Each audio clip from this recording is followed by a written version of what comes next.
It's 1509. With the Battle of Agnadello and the League of Cambrai, Pope Julius II solved the problem of Venice.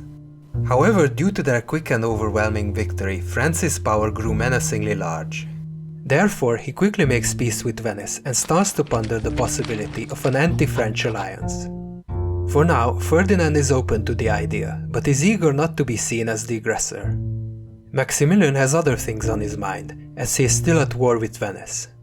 Having made peace with France and the papacy, the Republic bought itself precious time and launched a counterattack against Maximilian. Padua is liberated and its defenses are strengthened. In September, Maximilian lays siege to the city, but fails to take it.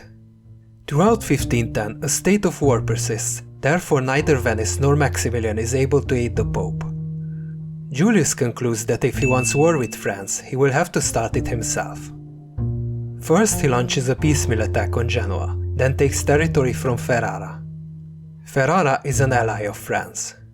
Louis cannot allow such a provocation. In retaliation, he sends a detachment of soldiers from Milan to occupy Bologna.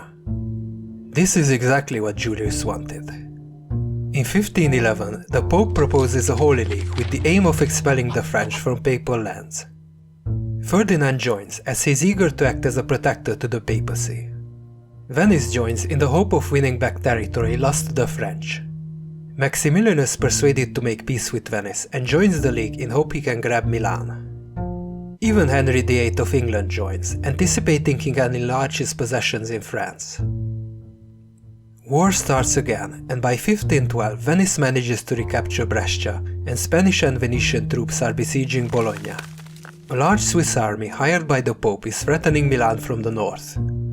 The French are in a dire situation. However, they have a young and energetic commander, Gaston de Foix. He is determined to reverse the situation. Throughout winter, he refuses to face the Swiss in open battle, who, lacking siege equipment, eventually withdraw. With the Swiss gone, in February he marches to the snow, defeats the Venetians and reoccupies Brescia. Next he hurries to the Romagna, expels papal forces and occupies Bologna. Foix knows he is acting on borrowed time. With an English invasion pending, his soldiers might soon be recalled to defend France.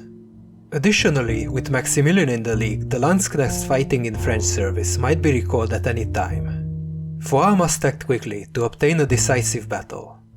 He marches to Ravenna and proceeds to besiege the city in the hope of drawing out the forces of the League. He has around 23,000 soldiers under his command, including 8,000 Landsknechts, a contingent from Ferrara, and 54 artillery pieces. Facing them is a combined Spanish papal army numbering 16,000 with 30 guns. 5,000 additional troops are in Ravenna. The French are encamped on the left side of the river Ronco. The League army takes up position on the right bank of the river. Their plan is to use the same strategy that succeeded at Cerignola a decade ago. They dig a trench and build an earthen palisade. They position their Spanish arquebusiers behind this trench and palisade, ready to receive and break a charge of the French men-at-arms. Guns are positioned in the center, cavalry in the back. The French build a pontoon bridge across the Ronco, and early morning on the 11th of April cross over to the other side. Under heavy cannon fire, they proceed to the League position and arrange themselves in a crescent shape around the Spanish entrenchments. The French take up the right and center, the Ferraris form up on the left flank. They leave a small force to guard the rear and act as a reserve. The superior French and Ferraris artillery opens up. Such a furious cannonade has never before been seen between two armies. The artillery duel lasts for 2 hours. The Spanish target the dense blocks of French infantry who are in open country without any form of concealment. 2,000 casualties are inflicted, shaking the French infantry to the core. For now, the Spanish infantry is safe behind its palisade. Most of the damage is taken by the cavalry. At this point, Alfonso d'Este, Duke of Ferrara, makes a decisive move. He moves 24 of his guns to the extreme right flank of the League forces. Enfilading fire from the Ferraris brings the carnage to a new level. Now every cannonball is finding its mark. The League infantry is still relatively sheltered. However, the cavalry finds the bombardment increasingly unbearable. The right-wing cavalry loses its nerve and in a spontaneous move charges the Ferrarese guns. The central cavalry reserve joins them. They are met by the French cavalry on the left and by the central cavalry division.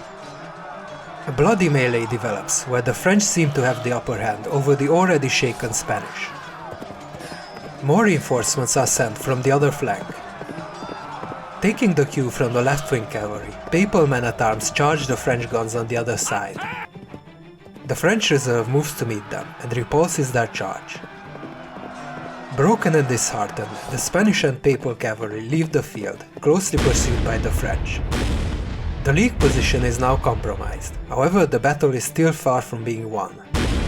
Spanish and papal infantry is still relatively unscathed in its fortified position. To dislodge them, the French move 2 cannons to the other side of the river and begin to hit the Spanish from the rear. The infantry moves in for the attack. The Gascons are easily repulsed. The Landsknechts are also repulsed by murderous arquebus fire. After a short respite, the Landsknechts make a second attack, this time supported by the cavalry on the left wing. The League infantry is now encircled, under fire from every side. Many try to escape, but few manage to do so. 9,000 League forces are dead, to 3,000 French and Ferrarese. Tragically for the French, Gaston de Foix became a casualty of his own success. He charges a company of retreating Spanish pikemen and gets killed. Left without proper leadership, the French failed to capitalize on their victory. Public opinion soon turns against them. In May, the Swiss joined the League and marched to Verona with 20,000 troops, linking up with the Venetians. Maximilian declares war on France and recalls all the Landsknechts in French service. Meanwhile, Spain and England prepare to invade France through Navarre.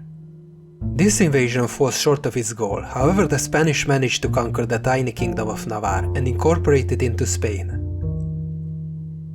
The English win a naval engagement near Boulogne, be it at great expense to themselves. Being threatened from every side, the French have no other choice but to withdraw from Italy. The Pope occupies Romagna and Venice recovers all the land it lost. The Swiss occupy Milan as a protectorate, installing Massimiliano Sforza as a puppet governor. With France vanquished, the League quickly loses its purpose. Relations between the Swiss and Venice break down. The Swiss, acting as protectors of Milan, insist that Cremona should be handed back to Milan. The Venetians categorically refuse. The Pope withdraws support from Venice and begins to plot his next move. However, in early 1513 he falls ill and dies. His plan to weaken the Venetians and expel the French had worked. However, the overall fate of Italy is still left to be decided.